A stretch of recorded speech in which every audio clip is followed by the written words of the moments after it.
This is Tech Gears. My name is Levi, and today we are comparing Sony's two telephoto lenses, the 100 to 400 G Master and the 70 to 350 G. Thank you for joining the channel. Usually we go over some tech stuff and some bag stuff. So today we're going back to kind of the tech things, the cameras and the lenses. And although these are two very different lenses, these are both telephoto lens made by Sony. They do have more of a birding lens in the 200 to 600 if you're looking for that ultra zoom, but I think that 400 millimeter range 350 is generally really good for sports, family events, and pretty much anything except maybe wildlife. So these obviously are very different. First things we got out of the way, just price point.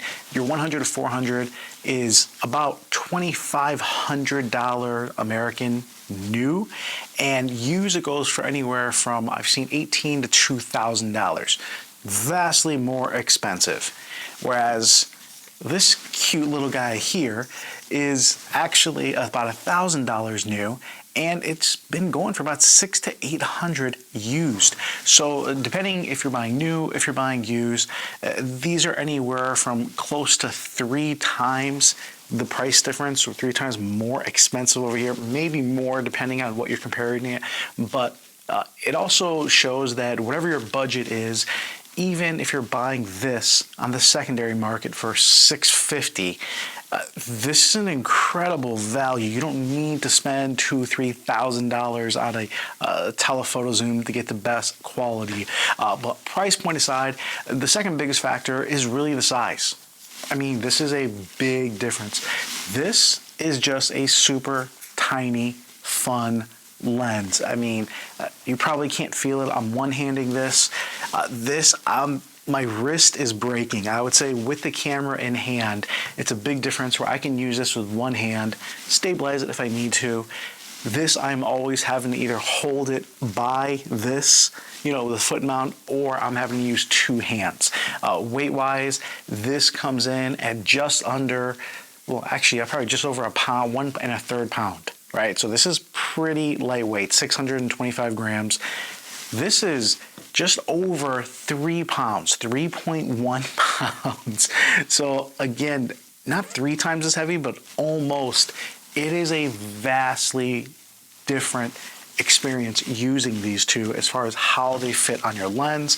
Now, I do have a full body Sony right here, and this lens on here is just your standard 24 to 70. So I do want to give you guys an illustration, and you can see a 24 to 70 is about the same size as what you're getting on the 70 to 350. This is a big difference where you're able to carry, say, both of these at 24 to 70, 70 to 350, and you're not taking up much room in your camera bag. It's not that much heavier, and this is something that becomes super portable.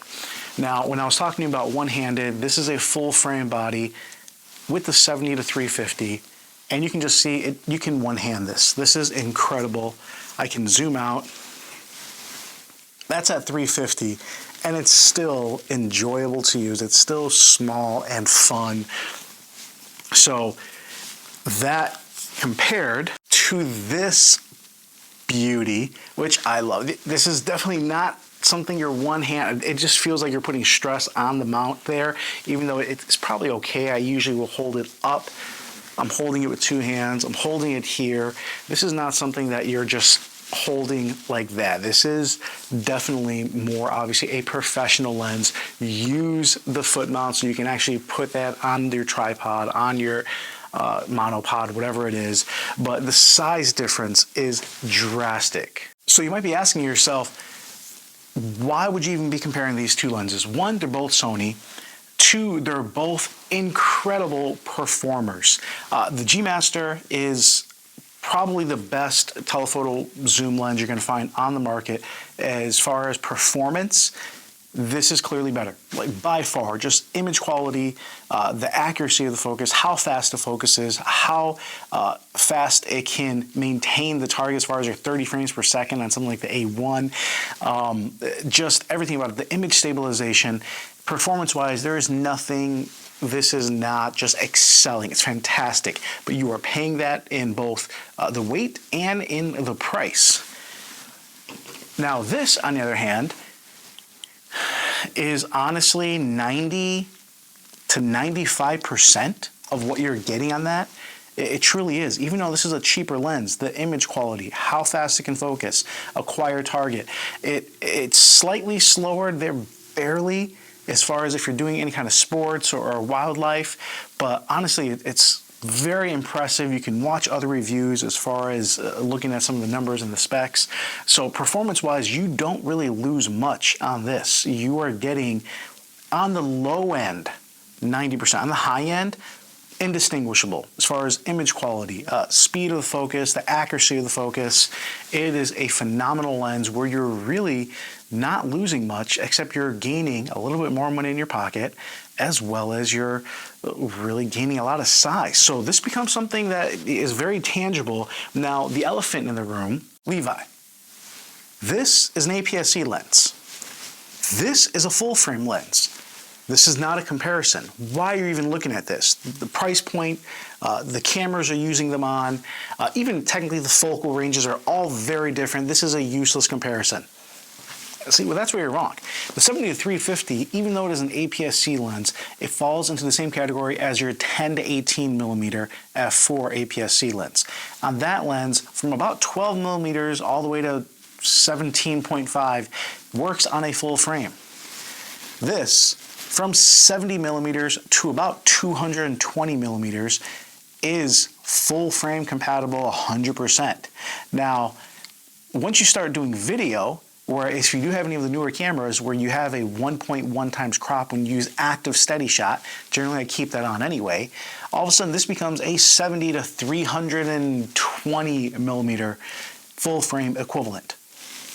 Now, Sony does sell a 70 to 300 full frame lens, but that uses the old focusing system. It's not nearly as sharp, nearly as fast, and it's a lot heavier.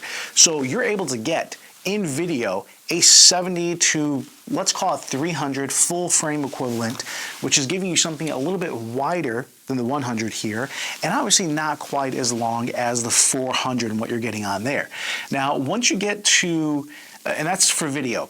If you're doing photography, again, once you pass over about 225, 240, which again, this becomes closer to a 70 to 200, right? And at that price point, you can get the 70 to 200 f4 full frame lens for, what is that, 1,500, or you can buy this. Not as fast, but lighter, again, newer focusing system, sharper lens, and all of a sudden this becomes a very intriguing factor.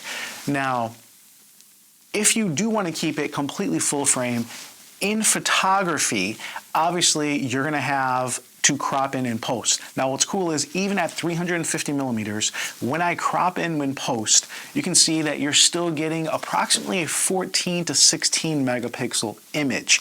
Now, that's not quite as high as some of the higher megapixel frames, cameras. If you have a Sony a7R3, A4, R5, if you have a Sony a7 IV or an A1, all of those are able to crop in and you still have a decent amount of megapixels to play with.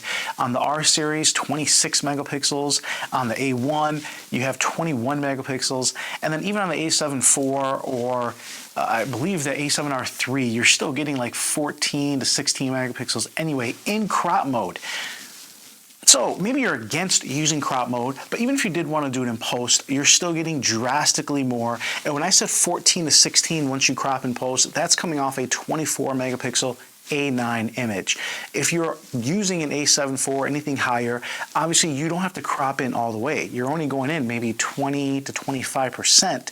So you're shrinking that image a little bit. Now for video, cropping in post is quite a bit easier. You can literally go in about 10%, especially after using active steady shot, and you're done. If you have something like the A7R5 that already has a 1.2x crop in 4K 60, well, this lens is perfect for video. You can use it 100% full frame, 70 to 350, and it's fantastic. Now, all those seem like positives, so why would you do the 100 to 400?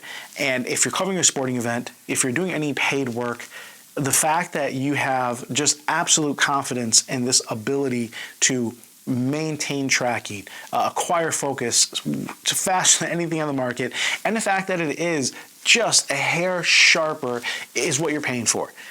If you're just doing this with your family, with friends, or maybe you're working with the 70-350, all of a sudden becomes a legitimate option for most users.